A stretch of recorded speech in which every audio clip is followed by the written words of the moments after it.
I should be in Baghdad. That's where Julia and I have celebrated Palm Sunday for the past several years. But for 2020, it's not to be. We could be anywhere in this huge diocese. We could be in Paphos, we could be in Muscat, or anywhere in between. But we're not going to be. And it feels as though we, and I dare say you, are nowhere very much.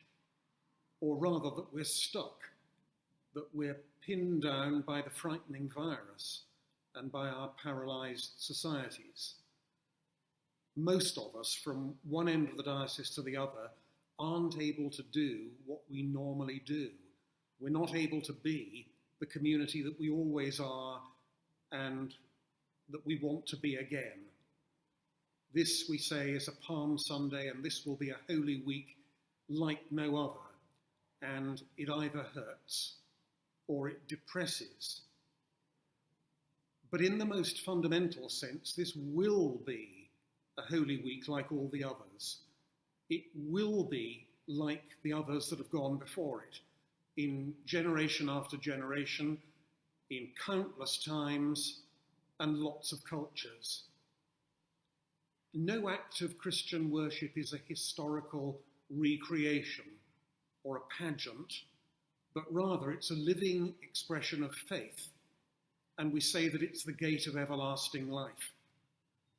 However full and free or constricted or confined we are in this year or that year, or place or circumstance, even when our participation has to be electronic and seems remote and fragile, even when we're yearning to be physically present to one another again and asking how long, even then we put our trust in the truths that the great occasions and feasts of the Church's year focus and instill in us.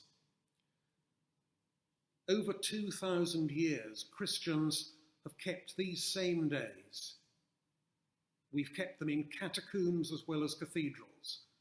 We've kept them in war as well as in peace, in poverty as well as prosperity. And always we've said, Christ has died, Christ is risen, Christ will come again. The full name of this day is Palm Sunday of the Passion. It's a day of apparently violent opposites. The procession of palms marks the ecstatic excitement of the crowds who tore branches off trees to soften the way of the one they believed was their new conquering king, the one who'd make everything so much better, the one who'd make everything the best. As he rode on a donkey from Bethany through Bethphage to the top of the Mount of Olives and then down the steep valley towards the royal capital, Jerusalem, which now for years had been humiliated by foreign occupation, as he did all that, they shouted out their appeal to him and their devotion to him.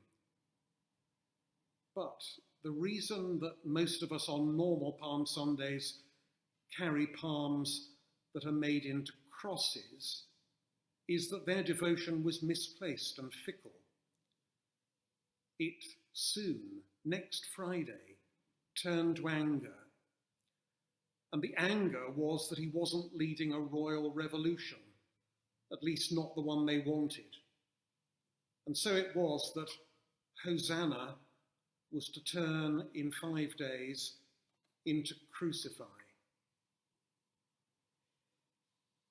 Sunday of the Passion is called Sunday of the Passion because the glory of the triumphant ride is interwoven with the passion, the suffering that so soon he underwent.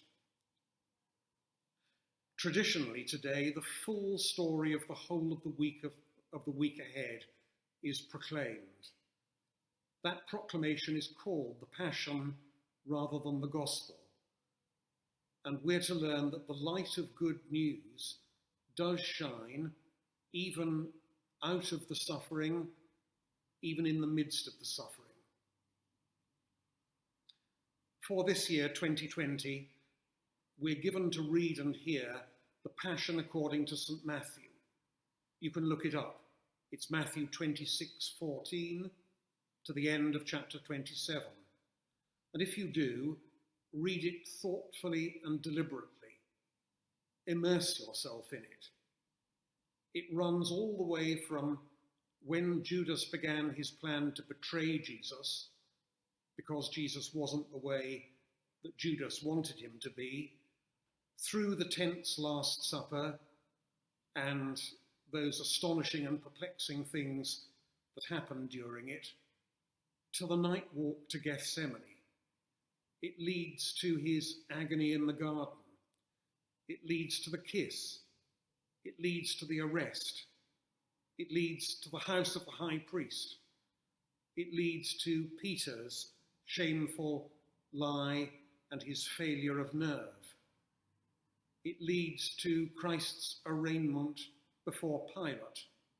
It leads to the way of the cross, and to the nailing, and to the ridicule, and to the 3 hours dying, and to the death, and to the burial, and to the tomb, and to the stone.